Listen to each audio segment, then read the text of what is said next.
Estamos de volta com o nosso terceiro e último episódio do minicurso Introdução às Vanguardas Europeias. Agora a gente vai falar sobre as vanguardas europeias e o modernismo brasileiro, e assim como eu fiz para explicar as vanguardas, para explicar o modernismo também vamos falar um pouquinho dos antecedentes, vamos voltar aí ao tempo, porque assim como a vanguarda não veio do nada, o modernismo brasileiro também tem as suas origens, certo? Também tem suas raízes, vamos dizer assim, suas bases. Começamos com o ícone nacional, que é Almeida Júnior, vai ser o artista mais elogiado pelos modernistas, vai ser escolhido como o único artista brasileiro que trouxe o nacional, que realmente trouxe o regional para suas telas, que era algo muito importante, né? Os modernistas defendiam muito essa brasilidade. Então, Almeida, por ter pintado os caipiras paulistas, é escolhido como grande ícone do movimento. Eu trouxe aqui duas telas que vocês não conhecem tanto, que é Inhá Chica e a Molação Interrompida, para a gente ver essa retratação do nacional, que é feita com a fatura naturalista. Né? Então, os brasileiros aqui deste final de século vão escolher aquele caminho do meio que a gente falou, nem o revolucionário impressionismo, nem o já ultrapassado academicismo, mas o naturalismo. Então, Almeida Júnior vai influenciar muito, vai participar muito nesses debates dos modernistas, embora já tinha morrido, né? Almeida Júnior morre em 1899, assassinado. Mas eu vou mostrar aqui para vocês outros elementos da modernidade, que já estão atuando no Brasil no final do século, como Castanheto, né, que é um filho de italiano, de imigrante, que estuda também na França, que estuda na Itália, claro, que traz para o Brasil essa pincelada fragmentada dos impressionistas, o estudo dos reflexos, né, a gente vê aqui que ele tenta fazer um estudo de reflexos do mar, né, mesmo essa areia da praia é muito colorida, e Castanheto tem uma fatura espetacular, é um artista de extremo talento, que também já traz um pouco mais da modernidade para o Brasil. Por que eu estou dizendo isso? Os modernistas quiseram cancelar o século XIX, como se fosse aquilo não serviu de nada, todo mundo é acadêmico, esqueçam, nós agora vamos trazer uma arte nacional, uma arte moderna, uma arte nova, e ponto, né? A historiografia já reviu isso aí há algum tempo, já percebeu que não é bem assim. Então a gente vê aqui, sim, elementos da modernidade, artistas que vão para Paris e não ficam só ali no academicismo, buscam outras faturas, outras formas de se expressar, como é o caso de Castanheto, como é o caso de Eliseu Visconti. Infelizmente não achei nenhuma imagem simbolista dele que eu pudesse trazer, que tivesse em domínio público, né, para mostrar para vocês, mas tem aqui um exemplar do impressionismo, que é a maternidade, essa tela belíssima, que ele vai estudar ali os reflexos da sombra, né, a vegetação, essa roupa e essa cena à la Renoir, né, com muito sentimentalismo, mas que também já tem aqui um estudo, então, dessas questões modernas, né, não são artistas, como o modernismo pretendeu dizer, completamente desconectados da modernidade, do que acontecia de mais moderno na Europa, não é verdade. Só escolhem um caminho mais, vamos dizer assim, mais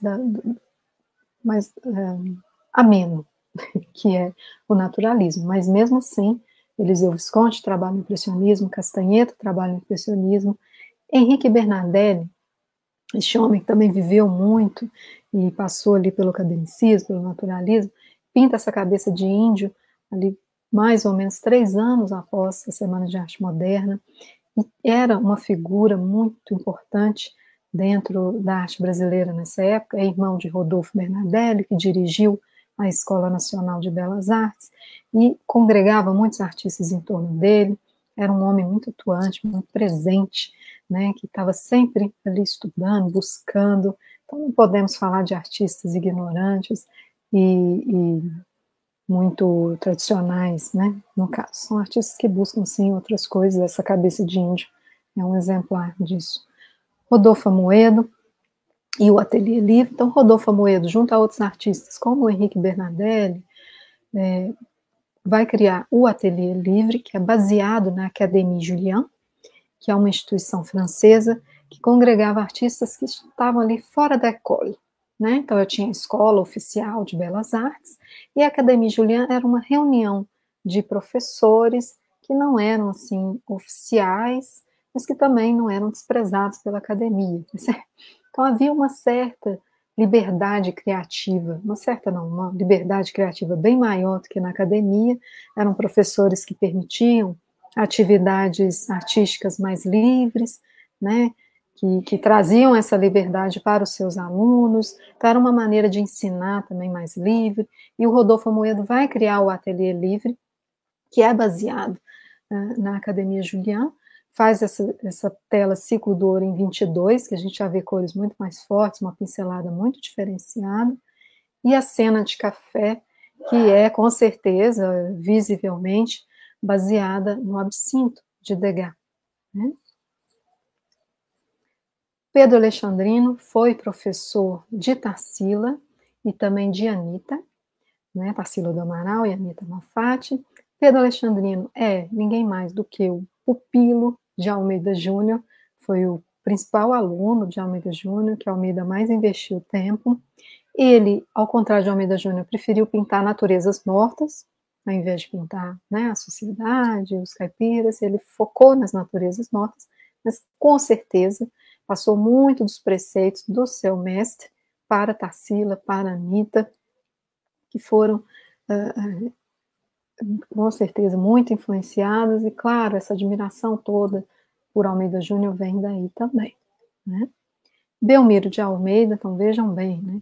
Como é que eu vou chamar de tradicionais e acadêmicos artistas que estão fazendo experimentações como esta Mulher em Círculos, de Belmiro, que é de 21, então aqui um ano ainda antes da Semana de Arte Moderna, né? Ele faz essa experimentação, claro, já ali baseado em cubismo, em algumas coisas que ele havia visto. E é um artista que até final do século XX era tido como acadêmico e pronto, acabou. E a gente vê que não é bem assim.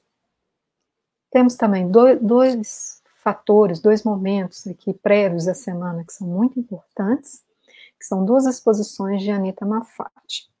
A primeira acontece em 14, ela é recém-chegada da Alemanha, lembrando que na Alemanha eu tenho a Escola de Belas Artes de Munique, que congregou quase todos os vanguardistas, que a gente veria aqui se a gente fosse entrar nas vanguardas, Kandinsky, Paul Klee, quase todos passaram pela Escola de Belas Artes de Munique, e ela esteve lá. Então ela traz um pouco dessas ideias vanguardistas, mas vejam bem como eu tenho aqui essa Georgina, ainda tão formal, né?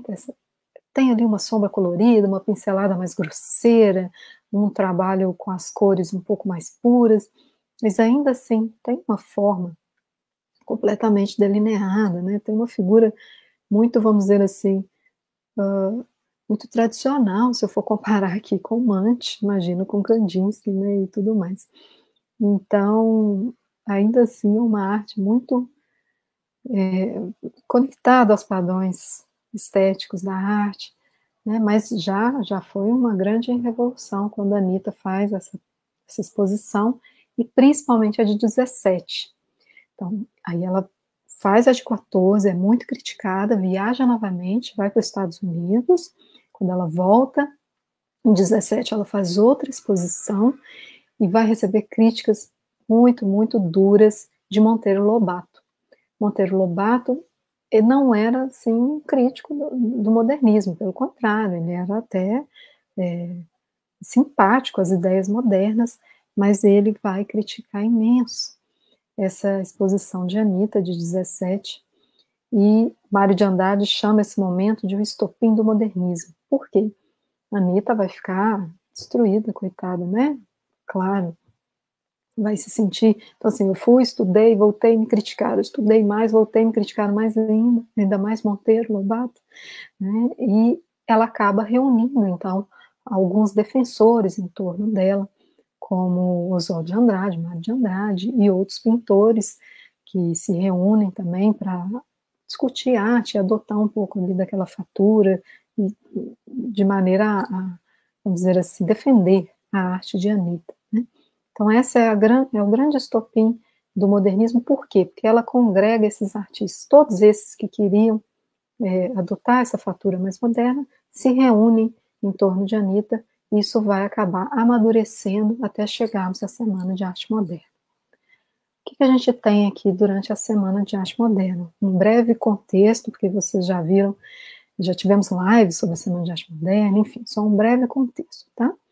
A semana surge em meio ao contexto europeu de retorno à ordem. Então, o que vai acontecer? Depois da Primeira Guerra Mundial, muitos desses artistas vanguardistas, incluindo Picasso, Kandinsky, vão pensar: poxa, será que a gente não exagerou?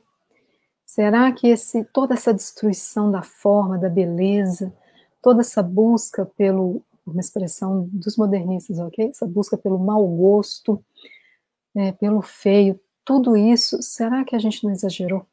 Será que isso não estimulou essa violência toda, essa desconstrução da ética humana que foi a Primeira Guerra Mundial? E aí eles vão voltar um pouquinho àquela fatura um pouco mais tradicional, vão voltar à forma, pelo menos, né? Vão voltar a retratar a paisagem, os seres humanos, vamos dizer assim, vão voltar à forma. E a Semana de Arte Moderna surge em meio a isso, tá? Então, os valores tradicionais da arte vão ser mantidos pelos modernistas brasileiros, que também buscavam uma legitimação e não romperam com padrões estéticos assim de uma maneira tão brusca como parece, pelo menos nesse primeiro momento. Tá? Por quê? A gente fala muito São Paulo moderno, São Paulo isso, mas São Paulo ainda era, nesse momento, formada basicamente a sociedade paulistana por homens do campo, né? Grandes latifundiários, né? Aqueles barões do café, que eram muito tradicionais, que queriam ser valorizados, se legitimarem, terem status social pela arte. Então escolhiam aquela arte um pouco mais tradicional, de Almeida Júnior, né? E naturalistas como ele, Antônio Parreiras e etc. Então, se os modernistas viessem com uma ruptura muito dramática, né, vamos dizer assim, pular desse naturalismo para um futurismo, né, para um surrealismo, não daria certo. Então, eles trazem uma fatura um pouco mais moderada, né, uma opção estética, né, uma busca por legitimação. Então, as representações são mais realistas, mas também não deixam de trazer aspectos das vanguardas europeias. São muito ecléticas, por vezes uma pintura, eu tenho ali um pouquinho de surrealismo, mas tem um pouquinho de cubismo também, um pouquinho de cubismo e futurismo, enfim, eles acabam mesclando um pouco. E não foram assim, como pretenderam dizer, como falaram muito, grandes construtores da identidade nacional, né, criticavam muito o academicismo pelos artistas irem à França estudar, mas afinal os modernistas também fizeram isso, também trazem. Isso não é uma crítica, é normal, né? Assim que a história e a arte funcionam. Eles também trazem essas concepções estéticas europeias para a sua pintura, embora tenham sempre, e isso é muito importante, mantido a temática nacional, sempre voltados para a temática nacional. Tá?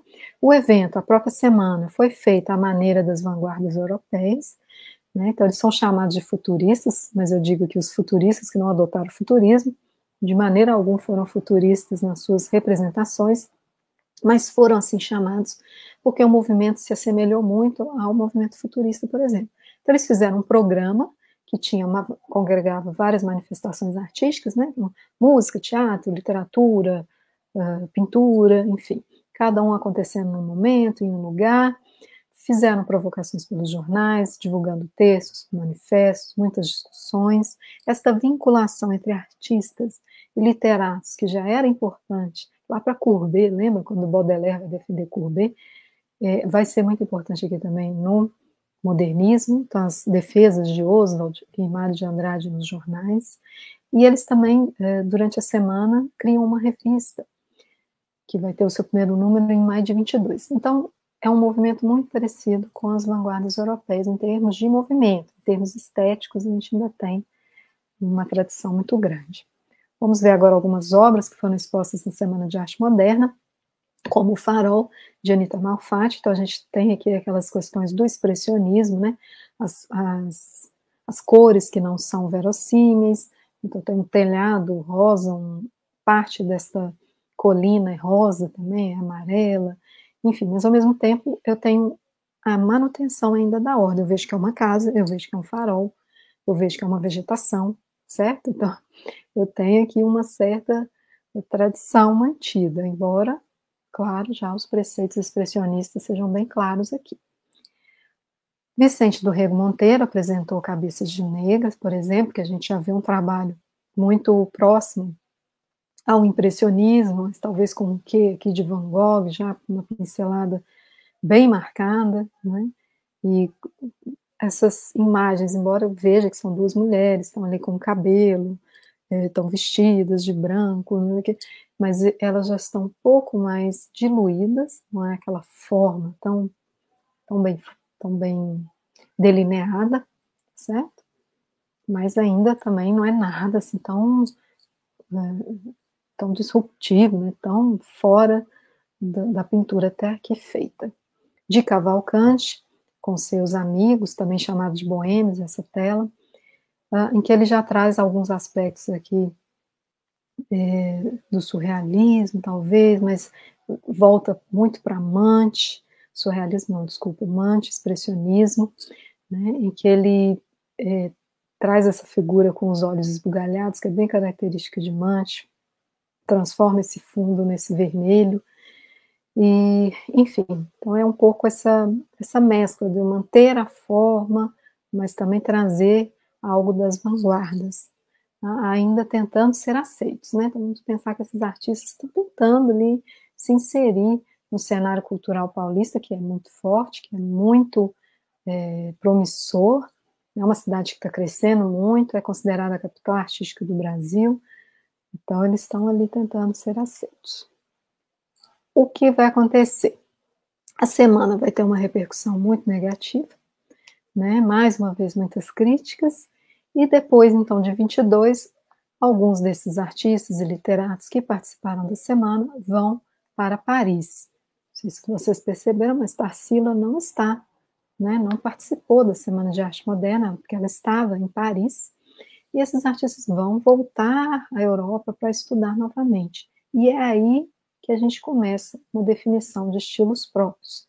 A Anitta ainda um pouco apagadinha, né? Dizem que ela nunca se recuperou daquelas críticas tão fortes que recebeu, mas alguns outros, como a Tarsila, o Rego Monteiro, começam a criar uma linguagem muito própria, né? Sempre mesclando, como a Tarsila aqui, por exemplo, vamos ver essa negra, que ela mescla elementos do cubismo, talvez aqueles traços ali ao fundo um pouco do futurismo, né, dando a ideia de movimento, mas traz sempre esse reconhecimento da brasilidade. Então eu tenho aqui uma negra, eu tenho o Vicente do Rego Monteiro, que também mescla um pouco da fatura vanguardista com uma temática nacionalista, então ele traz um atirador de arco, ou seja, um índio, certo? Uma temática indígena, que ele gostava muito, trabalhava muito, inclusive.